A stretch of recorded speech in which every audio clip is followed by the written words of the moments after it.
윤석열 전 대통령이 내란 특검의 구인 절차에 응하지 않으면서 특검 측이 대응 방안을 고심하고 있습니다. 일단 다시 구인을 시도한다는 계획이지만 추가 조사 없이 바로 기소할 가능성도 조심스럽게 거론되는데요. 현장에 법조팀 취재기자 나가 있습니다. 신기혜 기자. 네, 내란 특검 사무실에 나와 있습니다. 네, 특검이 윤 전 대통령에 대해 다시 강제 구인을 시도한다고요? 그렇습니다. 내란 특검은 어젯밤 윤 전 대통령을 오늘 오후 2시까지 서울고검 조사실로 인치하라는 공문을 구치소에 보냈습니다.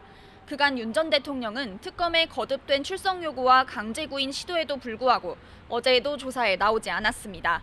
특검은 강제 구인 절차를 거듭하며 구치소 직원을 상대로도 구인 과정을 조사하는 등 윤 전 대통령을 조사하기 위해 다방면으로 압박을 이어왔는데요. 윤 전 대통령 측이 특검이 망신주기식 수사를 하고 있다며 반발하는 상황입니다. 이 때문에 특검은 윤 전 대통령에 대한 추가 조사 없이 이번 주 구속 만기가 되기 전에 바로 기소하는 것도 검토하고 있는데요. 다만 기소된 혐의에 대해서는 수사기관에서 추가 조사가 어렵다는 현실적인 문제도 있어서 조사를 계속해서 시도하는 거로 보입니다. 네, 별개로 평양 무인기 의혹 수사에는 속도를 내고 있다고요? 그렇습니다. 특검은 무인기 의혹과 관련해 윤 전 대통령에게 일반 이적과 직권남용 혐의를 적용했습니다. 평양에 무인기를 침투시킨 게 남북 간 교전으로 이어졌다면 군사상 이익을 해쳤을 수 있고 무인기를 침투시킨 과정 역시 유엔군 사령부의 승인 없이 이루어져 직권남용에 해당한다는 겁니다.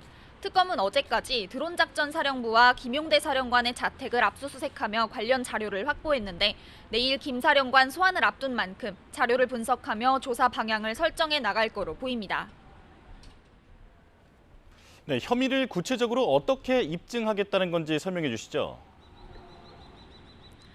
네, 특검이 적용한 혐의 가운데 일반 이적죄는 우리의 군사상 이익을 해치거나 적국에게 군사상 이익을 주는 행위를 범죄로 규정하고 있습니다. 특검은 평양의 무인기를 침투시킨 뒤 교전이 벌어졌다면 우리의 군사상 이익이 침해되는 것이라며 그 가능성으로도 혐의가 입증된다고 보고 있는데요. 또 한편으로는 북한의 군사상 이익을 주는 행위도 있었다고 보고 있습니다.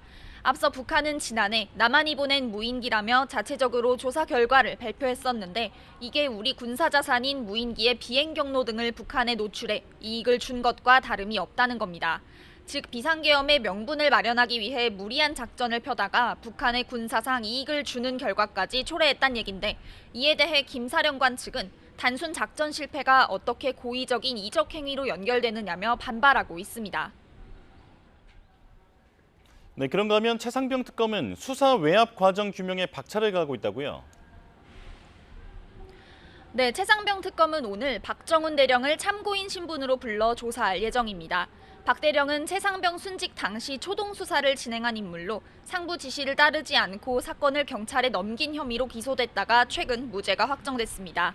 특검은 박 대령을 상대로 최상병 순직 사건 수사 당시의 상황과 이후 수사 외압이 이뤄진 과정 등을 집중적으로 물을 전망입니다. 앞서 특검은 VIP 경로설이 불거진 대통령실 수석비서관 회의에 참석자들을 연달아 불러 조사했는데요. 이 조사에서 윤 전 대통령의 경로를 들었다거나 직접 봤다는 증언들이 나오면서 의혹에 힘이 실리는 상황입니다. 특검은 오늘 강희구 전 대통령 비서실 부속실장도 참고인 신분으로 불러 조사하는데요.